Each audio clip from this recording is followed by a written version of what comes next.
आज भी बताओ अपना भूमिका अदा करना पड़ रहा है ना सत्यम? हाँ करना पड़ रहा है ना?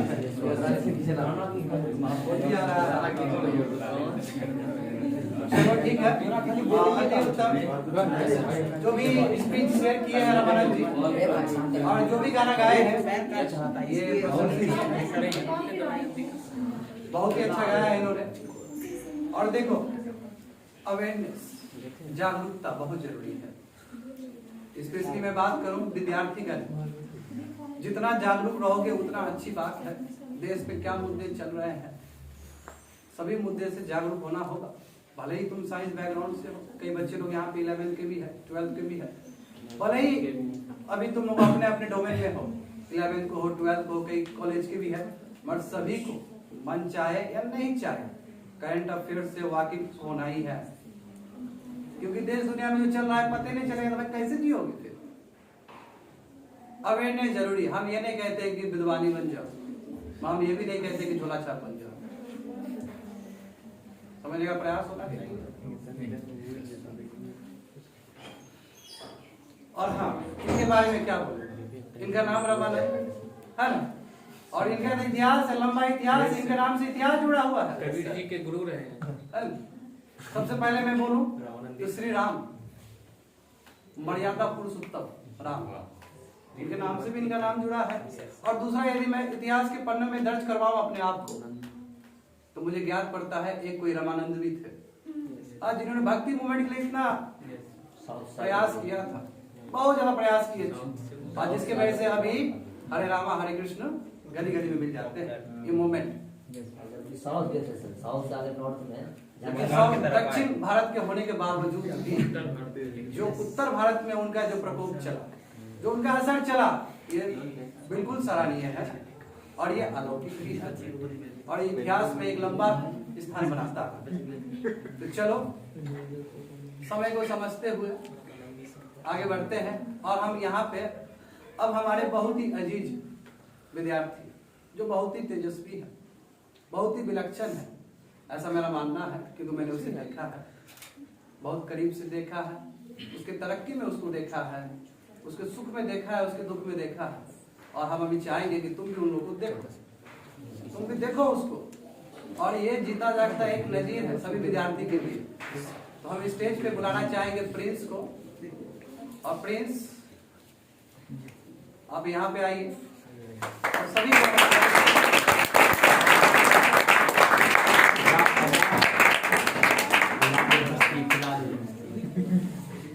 सर्वप्रथम मैं अपनी बातों को रखने से पहले हमारे महापुरुष अटल बिहारी वाजपेयी जी और पंडित मदन मोहन मालवीय जी को सौहृदय नमस्कार करता हूं और उनके चरणों में अपना नतमस्तक प्रणाम करता हूं।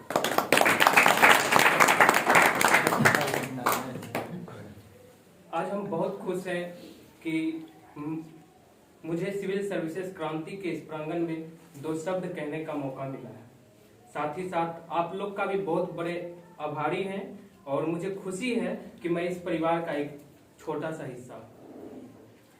आज मुझे जो कहने का मौका मिला है इसके लिए मैं सर का बहुत बहुत आभारी भी हूं और हमेशा रहूंगा भी। इसके साथ साथ मुझे जो टॉपिक मिली है वो आज जिनका जन्मदिन है अटल बिहारी वाजपेयी जी, उन्हीं पे मुझे कुछ बोलने का मौका मिला है। तो अटल बिहारी वाजपेयी जी एक महान कवि के साथ साथ एक बेहतरीन वक्ता भी रहे हैं। तो आज उन्हीं पे देखेंगे कि कैसे उन्होंने एक कारगिल वार से लेके उसके साथ साथ जो परमाणु पोखरण में जो परमाणु टेस्ट हुए उन सब को कैसे इन्होंने अपनी कुशलता से देश को समृद्ध और एक मजबूत राष्ट्र बनाने का काम किया। उससे पहले उनकी लिखी कुछ 4 पंक्तियां आप लोग के सामने हम रखने का प्रयास करूंगा, जिन पंक्ति का नाम है अटल गीत। उनका गीत का नाम है अटल गीत। गीत नहीं गाता हूं, बेनकाब चेहरे हैं, दाग भरे गहरे हैं, टूटता तिलिस्म आज सच से भय खाता हूं। मैं गीत नहीं गाता हूं, मैं गीत नहीं गाता। लगी कुछ ऐसी नजर बिखरा शीशे सा शहर, लगी कुछ ऐसी नजर बिखरा शीशे सा शहर, अपनों के मेले में मिट नहीं पाता हूँ मैं, गीत नहीं गाता हूँ मैं, गीत नहीं गाता हूँ। माननीय श्री अटल बिहारी वाजपेयी जी, ये ऐसे इंसान थे जिन्होंने राष्ट्र के निर्माण में एक अहम भूमिका अदा की। हम लोग देखे हैं कि किस तरह इन्होंने अपने प्रतिभा, अपनी कुशलता के कारण देश को बहुत बड़ा समृद्ध और एकता में मजबूती लाने का कार्य किया। इतना ही नहीं, उन्हें बेस्ट पार्लियामेंट अवार्ड से भी नवाजा गया है 1994 में। उनका बहुत सारे ऐसे कथन हैं जो एक राजनीतिक परिदृश्य से ऊपर उठकर तमाम विपक्षी के साथ साथ सत्ता पक्ष वालों को साथ लाने का कार्य किया है। उनका एक सेंटेंस था कि मतभेद हो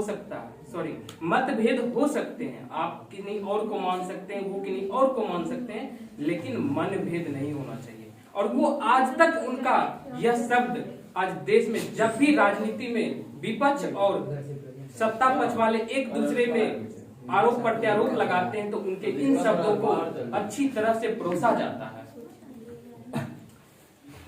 अब हम इनका दिनचर्या की बात करें, इनका अर्ली लाइफ की बात करें, तो इनका जन्म जो हुआ है वह आज ही के दिन 25 दिसंबर 1924 में हुआ।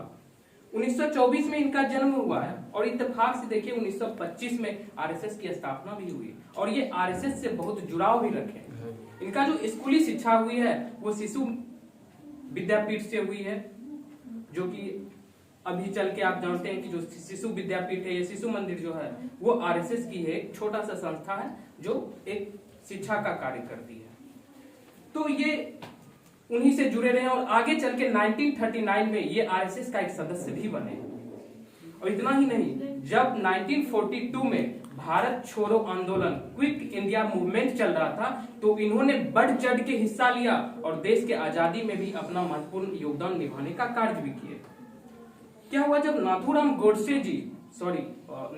गोडसे जब महात्मा गांधी की हत्या कर दिया, चूंकि वो आरएसएस के एक सदस्य रहे हैं, तब जाके 1948 में आरएसएस पे बैन लगाया गया कि ये एक टेररिस्ट संस्था है, इसे बैन किया जाए। इंडिया में पहला जो इलेक्शन हुआ है वो 1951 में हुई और पंडित जवाहरलाल नेहरू इनके उस समय इन्होंने जीते और कांग्रेस की जीत हासिल हुई। और उस समय भारतीय जनता संघ करके संस्था थी और उस समय श्यामा प्रसाद मुखर्जी बहुत ही कुशलता से राजनीति में हिस्सा लिए, लेकिन वो जीत नहीं पाए, उन्हें कम सीटें मिली।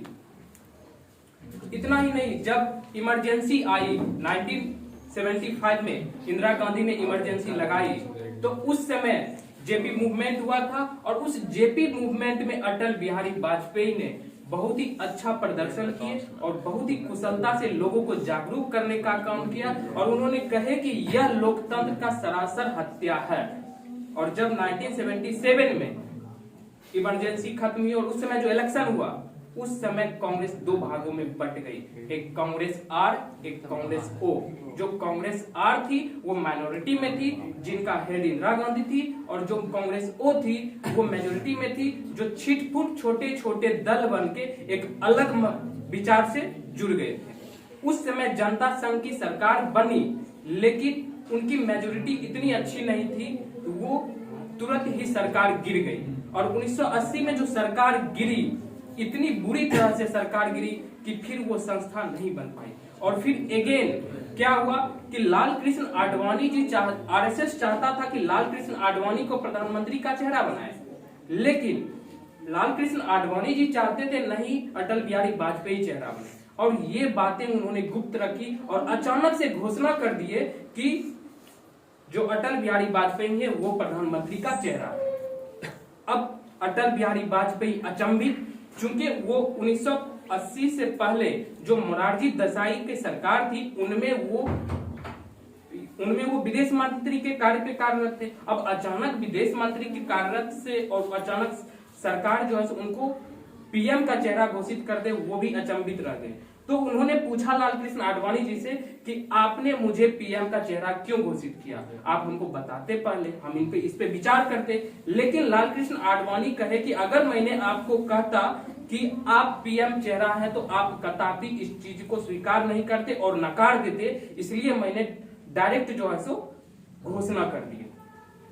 अब इनकी घोषणा तो हो गई, तो फिर 1984 में इलेक्शन इन्हीं के चेहरे को लेके बीजेपी इन्हीं को चेहरा बनाया और इलेक्शन लड़ी, लेकिन पार्टी को मात्र 2 सीटें मिली और इन हार का जिम्मा था वो सारा अटल बिहारी वाजपेयी पे फोड़ दिया गया।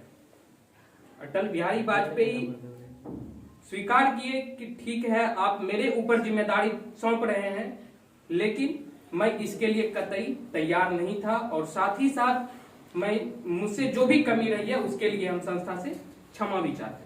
फिर क्या हुआ 1992 में आप जानते हैं कि बाबरी मस्जिद का जो केस हुआ, उसमें बाबरी मस्जिद का जो केस हुआ पूरे यूपी में पूरे देश में एक दंगा फैल गया और उसी समय से बीजेपी का चेहरा नाकाब हुआ कि ये एक सांप्रदायिक पार्टी है और तभी से लेके आज तक उनका जो मैनिफेस्टो रहा है हमेशा किसी न किसी तरह सांप्रदायिक मैनिफेस्टो जरूर उनका इंक्लूड रहता है। 1996 में अगेन इलेक्शन हुई तो 1961 में जो इलेक्शन हुई थी 1961 में उसमें क्या हुआ था 1996 में जो इलेक्शन हुई थी उसमें बीजेपी को फिर अगेन सत्ता मिली। इसी मुद्दे को लेके जो सांप्रदायिक मुद्दे थी उन्हीं को लेके बीजेपी ने जीता और उन्हें 161 सीट्स मिले। 161 सीट्स तो मिल गए, लेकिन 1992 में जो सांप्रदायिक दंगे हुए थे उस समय जो सरकार थी यूपी में वो कल्याण सिंह की सरकार थी और उस कल्याण सिंह की सरकार को बर्खास्त कर दिया गया इस तथ्य पे कि इन्होंने सांप्रदायिकता को बढ़ाने का कार्य किया। एज ए पद पे मुख्यमंत्री पद पे रहते हुए इन्होंने रोकने का प्रयास न करके इन्होंने बढ़ावा देने का कार्य किया, इसलिए उन्हें उसी समय कल्याण सिंह को बर्खास्त कर दिया गया था। अब क्या हुआ कि 1996 में पुनः जो है सो इन्हें लगा, क्योंकि 161 सीटें थी वाजपेयी जी के पास, बीजेपी के पास, लेकिन इन्हें पता था कि मेजोरिटी में रहने के लिए तो 275 चाहिए, तो इन्हें लगा कि हम अभी भी सरकार में नहीं रह पाएंगे, सरकार गिर जाएगी और यही हुआ। मात्र 13 दिनों में उनकी सरकार गिर गई और उस समय अटल बिहारी वाजपेयी लोकसभा में 1.5 घंटे का लंबा भाषण दिए और वो पहला भाषण था लोकसभा का जो लाइव पूरे देश देख रहा था और उस भाषण में उन्होंने कहे थे कि सरकारें आएंगी जाएंगी, पार्टियां बनेगी बिगड़ेगी बिखरेगी, लेकिन देश सर्वोच्च है, देश रहना चाहिए, लोकतंत्र नहीं बिगड़ना चाहिए।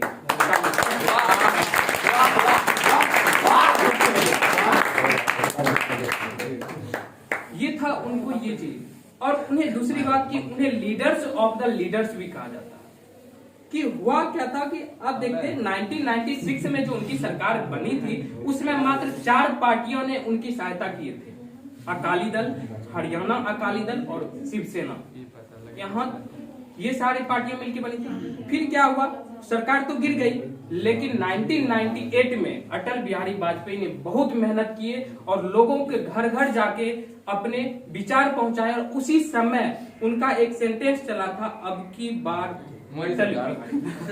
उनका जो चला था कि उनकी जो सेंटेंस था कि अब की बार अटल बिहारी, तो उस समय वो बहुत चर्चित हुआ था। उस समय उनका मेहनत लाके उन्होंने 182 सीट्स बीजेपी लेके आई थी, तो वो इनकी थी। और उसी समय आप देखिए कि 1998 में जो इन्होंने 182 सीट्स लेके आई, उसी समय कांग्रेस की अध्यक्ष सोनिया गांधी बनी। सोनिया गांधी बनी और फिर भी इन्हें था कि अभी भी तो मेजोरिटी में ये नहीं थे, क्योंकि सत्ता पाने के लिए तो 275 सीट्स चाहिए, तो उन्हें मात्र 82 मिला। इन्होंने क्या किया कि बीजेपी क्या किया कि इनको चेहरा बनाया गया कि अटल बिहारी वाजपेयी ही रहेंगे, सब यही प्रधानमंत्री का चेहरा रहेंगे। और बीजेपी क्या किया, इन्हीं को मुख्य चेहरा के रूप में प्रस्तुत किए। जब इनको मुख्य चेहरा के रूप में प्रस्तुत किया गया तब क्या हुआ, बहुत सारी पार्टियां जो छोटे छोटे पार्टियां थे उन्होंने भी इनका आके समर्थन कर दिए। यहाँ तक कि आप देख लीजिए, आप जो अभी देख रहे हैं टीएमसी, तृणमूल कांग्रेस, अभी बीजेपी की कितना कट्टर पार्टी है, वो भी उस समय बीजेपी से अलायंस किए थे। उसमें एडीआईएमके पार्टी थी, उन्होंने भी इनका समर्थन किया था। यहाँ तक कि जदयू भी किया था। ये सारे पार्टी मिलके इनका समर्थन किए और सरकार बनी। लेकिन क्या हुआ कि एआईडीएमके के जो लीडर थे सुब्रमण्यम स्वामी, वो अभी बीजेपी के हैं, ठीक ना, पहले वो कहीं और थे, वो बात अलग है, और जयललिता, ये दो थे, सुब्रमण्यम स्वामी और जयललिता, जो एआईडीएमके को लीड कर रहे थे। इन्होंने क्या किया, एक चुपके से टी पार्टी रखी और इन्होंने क्या किया कि जब प्रस्तुत करने का वक्त आया, अपना अपना बहुमत प्रस्तुत कीजिए, तो ये जो थे ये दोनों पीछे हट गए और इनकी सरकार अगेन फिर नहीं बन पाई। फिर क्या हुआ, बीजेपी वैसे फिर क्या हुआ, किसी किसी तरह जो है सरकार तो बना लिया गया अलायंस करके। अब इतना बड़ा छोटे छोटे पार्टी बना, तो उसी समय इनका नाम एनडीए रखा गया, नेशनल डेमोक्रेटिक अलायंस। तो बना तो लिए, लेकिन जो बीजेपी का मैनिफेस्टो था वो था, 3 मैनिफेस्टो था। एक था राम मंदिर का मुद्दा, दूसरा था सिविल कोड का मुद्दा जो आर्टिकल 44 में है, उनमें वो अमेंडमेंट करना चाह रहे थे, और तीसरा जो मुद्दा था वो आर्टिकल 370 था। ये तीनों था बीजेपी का मैनिफेस्टो। लेकिन जो एनडीए थी, मतलब जो छोटी छोटी पार्टियां था, उनका ये मुद्दा नहीं था। अब चाह रहे थे कि बीजेपी का मैनिफेस्टो ये था, लेकिन अटल बिहारी वाजपेयी जानते थे कि अगर मैंने इन मुद्दों को छेड़ा तो अगेन सरकार गिर जाएगी। तो इन्होंने क्या किया, इन तीनों मुद्दे को साइड में रख के देश के विकास और अलग कार्य करने का काम किया, अलग कार्य करने का काम किए। इसके अलावे अब देखेंगे एक चीज और जो मैं बीच में भूल गया था कि जब वो फॉरेन मिनिस्टर थे अटल बिहारी वाजपेयी, तो वो यूएन जनरल असेंबली में फर्स्ट पर्सन थे जिन्होंने हिंदी में भाषण दिए। वो हिंदी को सर्वोच्च महत्वपूर्ण मानते थे और अपनी संस्कृति को, अपनी सभ्यता को प्राथमिकता देने का कार्य करते थे। ऐसा नहीं था कि उन्हें इंग्लिश नहीं आती थी, उन्हें इंग्लिश बिल्कुल आती थी, लेकिन एक UN general assembly, United nation general assembly में जाके उन्होंने पहली बार कोई लीडर ऐसा था जो हिंदी में भाषण दिए, वो थे अटल बिहारी वाजपेयी। और आप देखेंगे फिर 1999 में जो इलेक्शन हुआ, अटल बिहारी वाजपेयी मात्र 1 वोट से हारे। लोकसभा के इलेक्शन में मात्र 1 वोट से, आप सोच सकते हैं कि इतना बड़ा पॉलिटिकल कैरियर 1 वोट से वो हार गए वहां पे।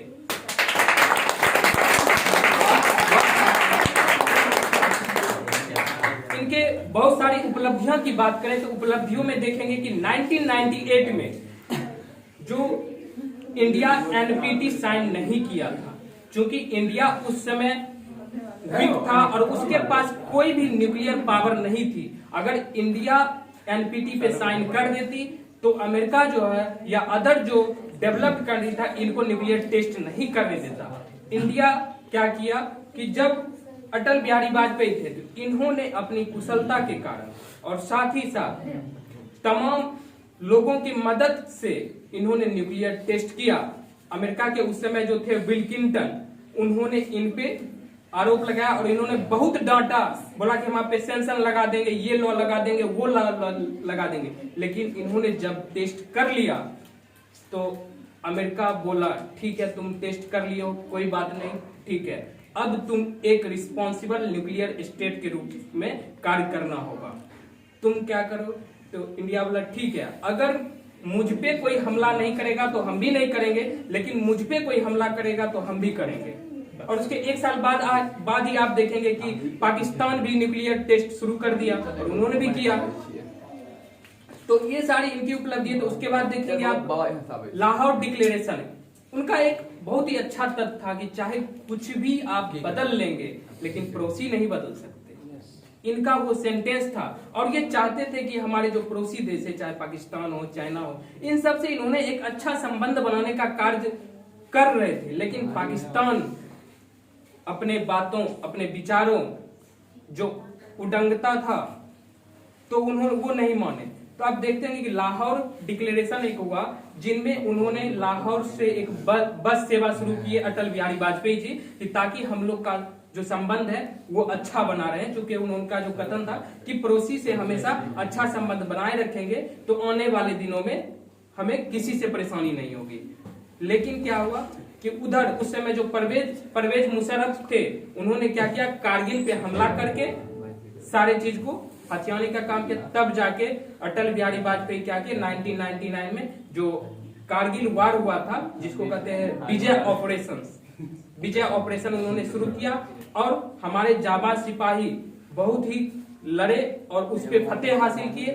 क्योंकि उस समय जो कारगिल युद्ध हुआ था उस समय अमेरिका के जो परवेज मुशर्रफ थे, हमारे एक बहुत ही अच्छे और जाबाज सिपाही कैप्टन सौरभ को इतनी बर्बरता से और उसके साथ साथ 4 साथी को आंख में एसिड डाल के, बॉडी को काट करके उसमें एसिड डाल के इतनी बर्बरता से मारा गया कि हमारे सेनाओं के देख के रोंगटे खड़े हो गए। और जो प्रधानमंत्री थे उनको भी रहा नहीं गया और उन्होंने अपनी कुशलता और सूझबूझ से उचित डिसीजन लिए और उनकी वजह से ही हम लोग कारगिल जीत पाए। हमारे उसमें 500 से अधिक सोल्जर्स मारे गए और पाकिस्तान के भी 400 से लगभग 600 से लगभग 6,000 सैनिक उनके भी मारे गए। तो ये थी उनके। इसके साथ साथ उन्होंने बहुत सारे कार्य भी किए। अभी जो आप देख रहे हैं प्रधानमंत्री सड़क ग्राम योजना और सड़क का जो चौड़ीकरण देख रहे हैं, 4 लेन 6 लेन, ये सारे कार्य उन्हीं के द्वारा दिए गए हैं अटल बिहारी वाजपेयी ने। और इतना ही नहीं, 86 जो कॉन्स्टिट्यूशन अमेंडमेंट में आप देखेंगे कि 6 वर्ष से लेके 14 वर्ष को बच्चों की अनिवार्य शिक्षा की जो बात किया गया है वो अटल बिहारी वाजपेयी लाए और उनको सर्व शिक्षा अभियान के तहत जोड़ा गया सबको कि 6 वर्ष से 14 वर्ष के जितने भी बच्चे उनका निःशुल्क और अनिवार्य शिक्षा अनिवार्य उन्होंने किए। इतना नहीं, इन सारे कार्यों से क्या हुआ तो किए, लेकिन 2004 में वो फिर हार गए। फिर भी कोई बात नहीं, लेकिन उन्हें देखते हैं उन्हें बहुत सारे पद से भी, बहुत सारे अवार्ड से भी नवाजा गया, जिसमें देखेंगे पद्म विभूषण अवार्ड 1992 का, इसके साथ साथ बेस्ट पार्लियामेंट अवार्ड 1994 में, और हाल ही में जब बीजेपी बन के आई 14 में तो भारत रत्न से 2015 में उसे नवाजा गया। ऐसे थे हमारे अटल जी। अब हमारे एक मित्र थे नीलेश जी, उन्होंने कुछ शब्द लिखे थे अटल जी पे, तो उनसे मैंने वो शब्द लिए और वो आप लोग को सुनाना चाहूंगा। 4 पंक्तियां हैं उनकी अटल जी पे। सत्ता से संग्राम छिड़ा था, तुम उसके दीवान बने थे, सबको गाली मिल जाती थी, तुमको तो सम्मान मिला था। गीत अटल थे, शब्द अटल था, युद्ध अटल था, वचन अटल थे, पोखरण में विश्वास अटल था। राजनीति के चौखट पर भी आहें भरती, श्वास अटल था, श्वास अटल था।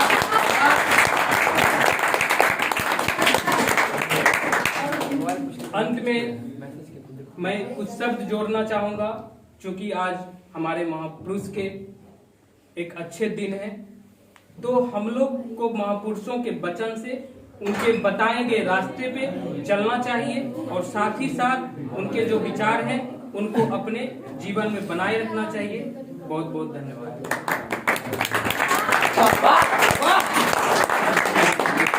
बहुत अच्छा। अब तो हमको पता चलता है अटल जी भी प्रिंस थे। उतना बड़ा नहीं, ठीक है, जिस तरह आपने व्यक्तित्व दिया, उनके बारे में जो बखान दिया, इससे पता चलता है कि प्रिंस भी अटल है।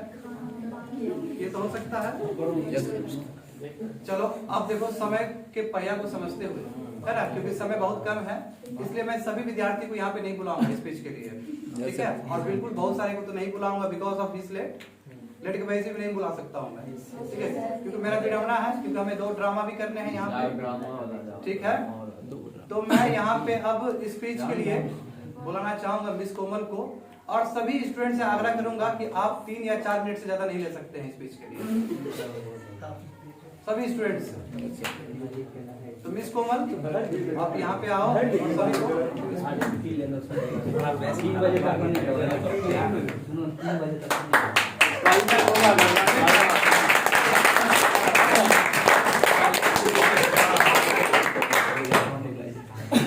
Good morning, all of you.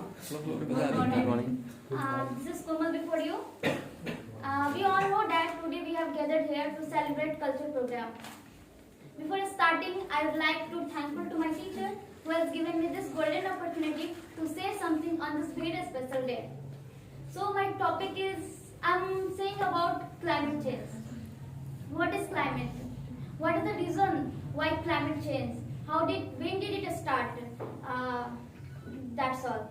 So climate change refer to the change in the environmental condition. This happens due to various factors like internal and external factors.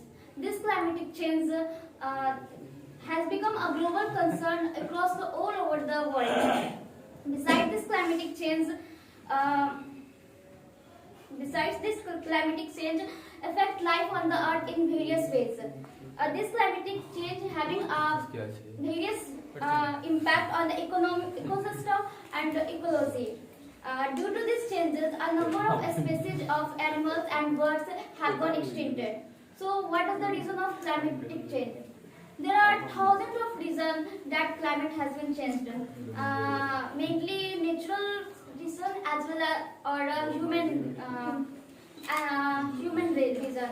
In natural resources, including volcanic eruptions, tectonic plate movements, solar radiations, and orbital radiation, and many more. Due to this, geographical condition of the Earth become quite harmful and life to survive. Quite harmful where life to survive. Also, these activities raise the temperature of the Earth is a great extent, causing an imbalance in nature. Human reason. Man, due to his needs and greed, done many activities that not only harmful the environment but also himself too. Many plants and animals. Many plants and animals species go extinct due to human activities. Human activities that are harmful include deforestation, using fossil fuels, industrial, and different types of pollution and many more. As all these things damage the climate and ecosystem very badly. And many species of animals and birds got extincted and is also the condition of the extinctions. So when did climate change had started? So as the industrial revolution of 18th century, human experienced huge amounts of carbon dioxide into the atmosphere. The triggered has a natural warming that has to the Earth atmosphere dramatical over a large period of time.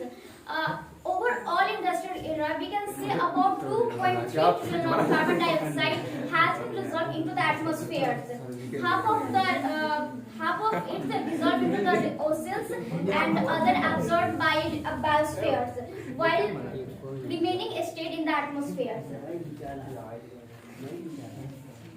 So this climatic change has a negative impact on the environment. The ocean level is rising and glacier is declining and water life is also getting disturbed due to climatic change. Apart from it, calculated that is change is going to do many of species and animals will be extincted. And this will a huge loss of our environment. If we don't do anything, continue to go like this right now, the day in future will come where human will become will be extincted on the surface of the earth.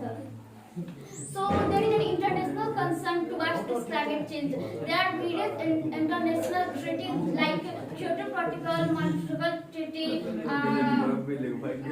like Paris Treaty Agreement. Paris Treaty Agreement is a very important, significant agreement on this day.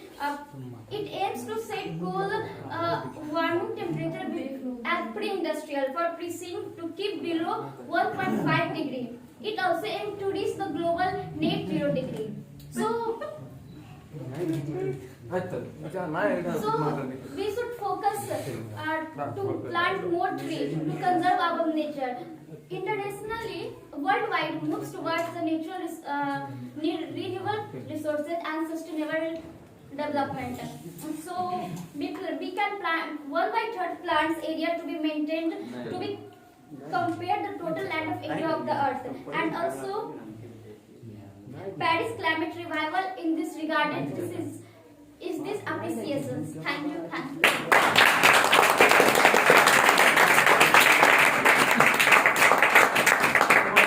बहुत अच्छा, जो भी आपने speech दिया है, जो भी आपने जागरूकता फैलाने का प्रयास किया है, अति उत्तम, बहुत ही अच्छा बोला है आपने। और इसमें पेरिस ट्रीटी का क्या भूमिका है क्लाइमेट चेंज को बचाने के लिए, बहुत ही अच्छा। हाँ, मैं जरूर कुछ कसीदे पढ़ना चाहूंगा आपके लिए। इसी तरह किताब से बात करना है, सफल हो जाओगे। दूसरी बात, तुम सागर हो, तुम अग्नि हो, तुम पर्वत हो, तुम अपने माता पिता की इच्छा और आकांक्षा हो, और मैं कितने कसीदे पढ़ूं तुम्हारे लिए, फिर भी तुम कोमल हो।